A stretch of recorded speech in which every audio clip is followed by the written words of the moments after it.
In some display devices, the color filters are needed for presenting full color images and deep videos. Before introducing the various types of display devices, I will discuss these color filters first. We employ the color filter for the full color display. Pixels, which means picture elements, make up the screen's area. Then it is possible to further divide each pixel into 3 subpixels. Red, green, and blue phosphors are used to paint these subpixels respectively. When illuminated by an electron in CRT and FED, an ultraviolet in PDP, or a visible light in LCD or OLED, the phosphor painted on the pixels emitted matching visible light.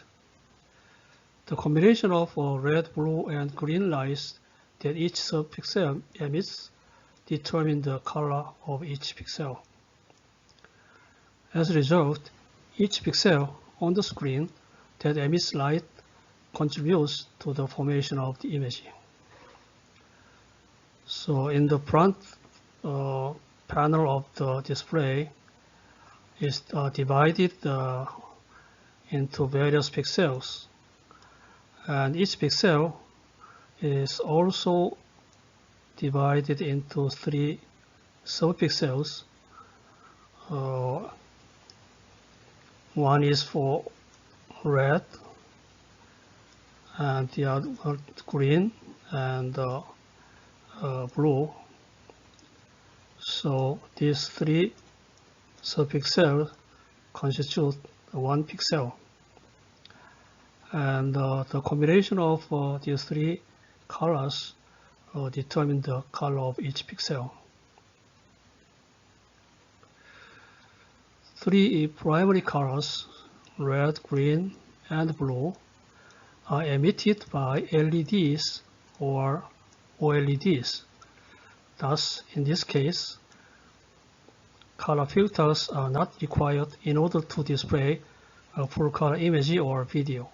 So in LED or OLED, we don't need color filter because this LED or OLED emits red and green and blue colors. So each pixel consists of red LED, green LED, and blue LED. So we don't need color filters. But for other displays, color filters are required for full color display. Depending on their size, quantum dots produce one of 3 primary colors, so red, green, and blue. So in a current QD quantum dot LED TVs, these quantum dots are used as color filters. So in display, some display we need color filters, and in each subpixels, red, green, and blue phosphors are painted inside, and if the electron hit the subpixels, then a red pixel emits the red light, and the green pixel emits the green light, and blue pixel emits the blue light. And the combination of these 3 brightness of these 3 pixels determine the color of each pixel. So in CRT and FED, electron hit the subpixel of the red color filter. Okay, But in PDP, ultraviolet hit the pixels to emit the colors. And LCD or OLED, we use the visible light to produce the colors from color filters.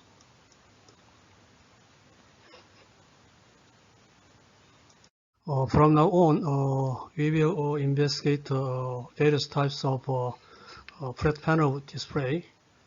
First, let's see the TFT LCD. LCD means liquid crystal display. So in this display, liquid crystal is used, and this liquid crystal has the properties of both liquid and solid. So LEDs are widely utilized as display devices in electronic watches, cell phones, computer monitors, and other electronic devices. TFT means thin film transistors. The TFT controls the liquid crystal in each pixel of the LCD.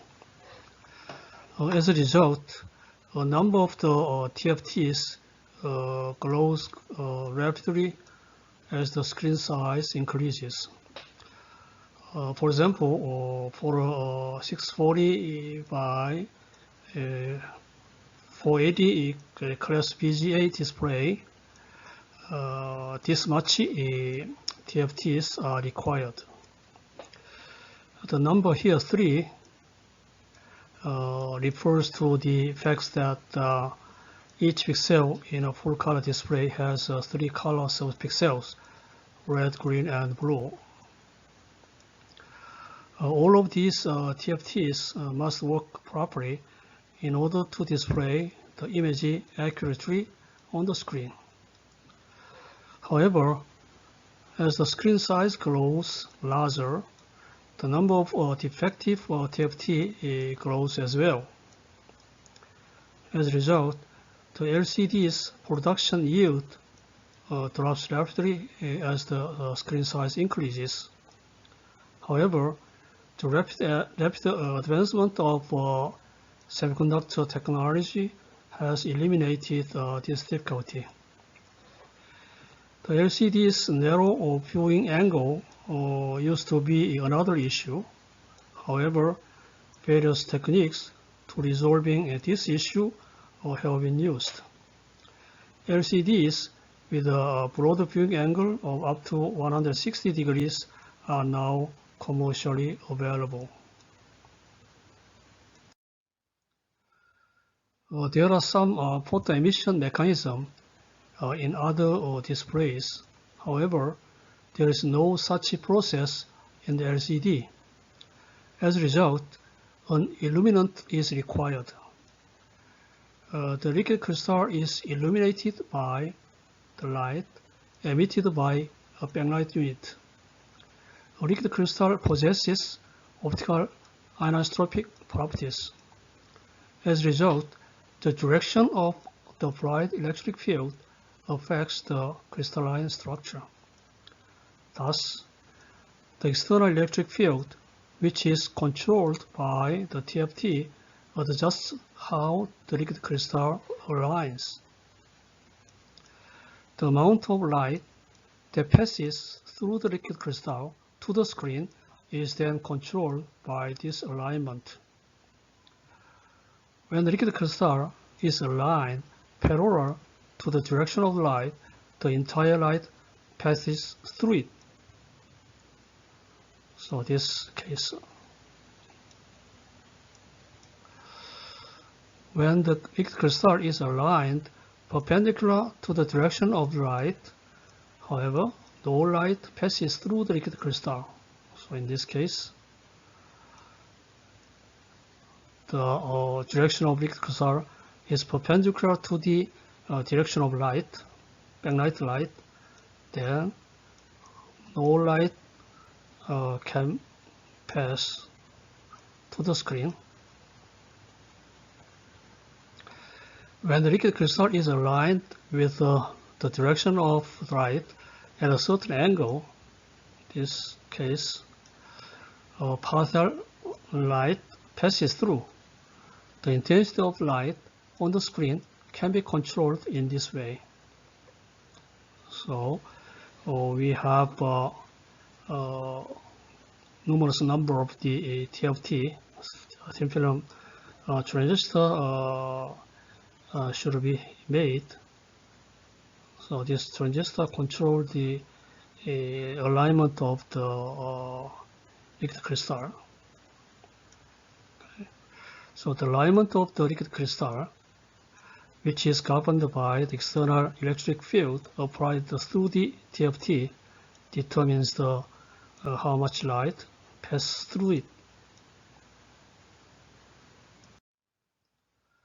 Red, green, and blue phosphors are arranged in dots on the color filter.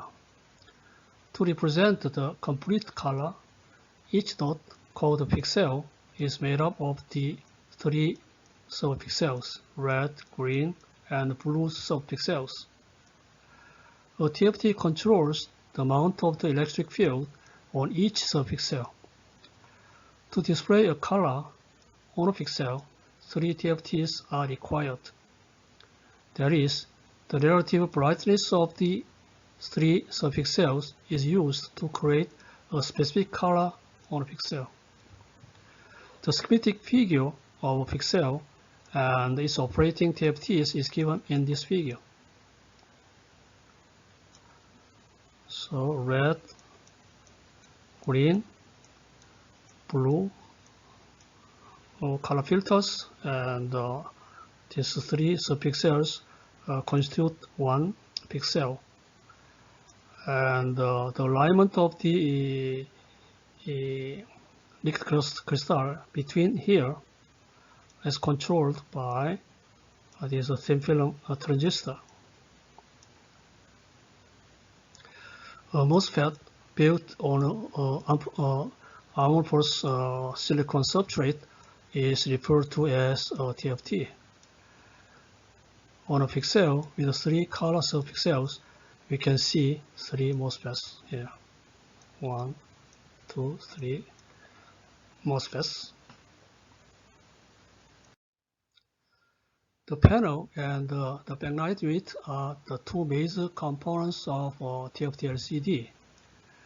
When looking at the LCD screen, we see the panel, which is made up of the protective glass, polarized color filter plate, common electrode plate, ITO, indium tin oxide, just a transparent plate, liquid crystal, TFT LCD, the TFT plate, and polarized in that order. So in this figure, we represented this whole thing as just one LCD panel. Okay. So in this LCD panel, we have a protective glass, a polarized color filter plate, common electrode, indium tin oxide, liquid crystal, TFT plate, and polarized. Okay, so this whole thing is represented by this one LCD panel. Okay, so underneath this panel is the backlight unit.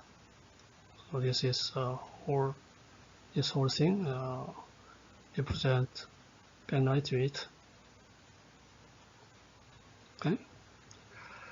A complicated structure, as shown in the left figure, was used as backlight unit. A fluorescent lamp, this lamp, numerous polymer sheets made up this backlight unit.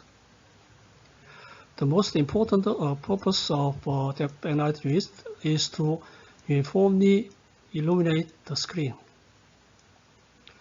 As illustrated in the left figure, several prisms and diffusers composed of very thin polymer sheets were used for this purpose.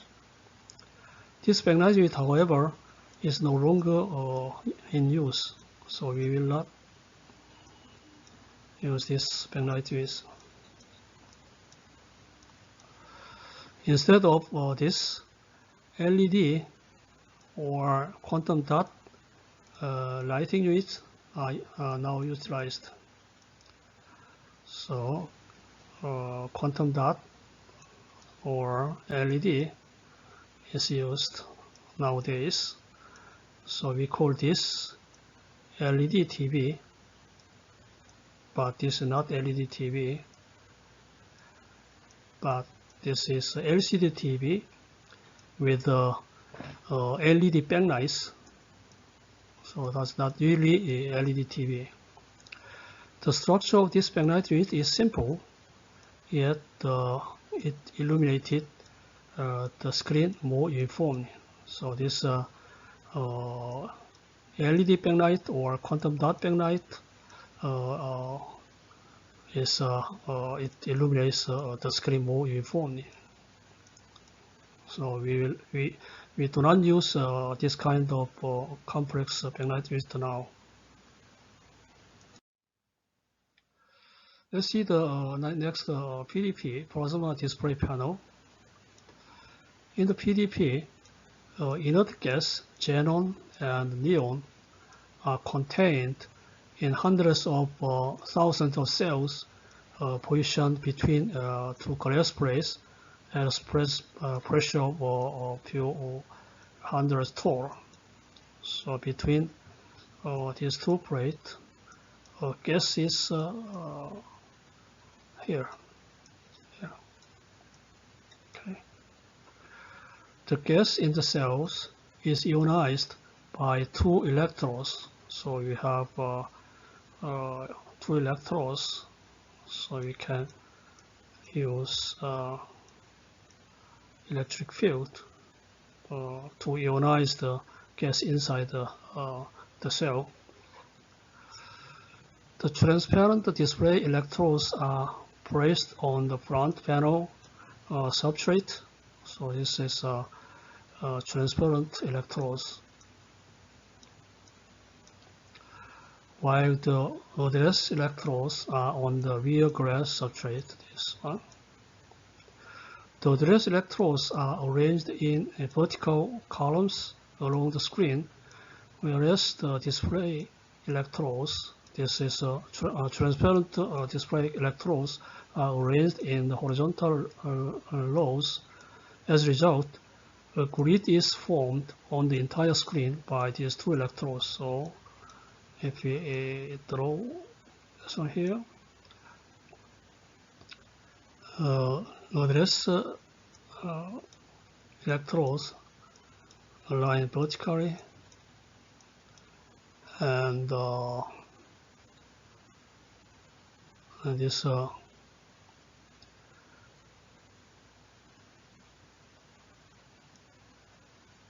this is odorless electrodes, so vertically, and this display electrodes horizontally. So so this a grid is formed on the entire screen by these two electrodes. So we can control a specific position of the cells by this by the grid electrodes. By charging the intersecting electrodes, the gas in a specific cell is excited. The gas atoms inside the cell are ionized by electrons emitted from the electrodes. As a result, a plasma forms inside the cell, including both ionized atoms and electrons. When the excited gas atoms in the plasma state return to a lower state, ultraviolet photons are emitted. These ultraviolet photons interact with the phosphor coating on the cell's inner surface. The phosphor material then produces visible light. Every pixel is made up of 3 different subpixels, red, green, and blue. So the magnitude of the applied voltage to the cell determines the intensity of the light from each subpixel. The color of a pixel is determined by the combination of 3 pixels colors. The width of the pulse that is applied to the subpixel controls the intensity of light. Because the pulse width is divided into 256 steps, totally this number colors can be represented. The color is controlled by the pulse width in this manner, which is called as PCM. The PDP's main advantage is that it allows us to make a very large screen out of very thin materials. It may be mounted on the wall because its overall thickness is less than 10 cm. Each pixel in the PDP is independently lighted. Thus, each pixel's brightness, color, and contrast can be precisely controlled. As a result, we can attain better color accuracy, brightness, and resolution than other displays. Furthermore, the viewing angle is significantly larger than that of LCD or other display, exceeding 160 degrees both horizontally and vertically. The lifespan of PDP is considerably reduced by sputtering because by ion collision with the wall. However, by adding M0 layers, this problem was overcome. The PDP's disadvantage was its complex production process. PDP was phased out of the market when cheaper LCDs with improved brightness and functionality using LED backlight unit became available. So this PDP is now out of market because cheaper LCDs with improved brightness and functionality using LED or quantum dot backlight unit became available.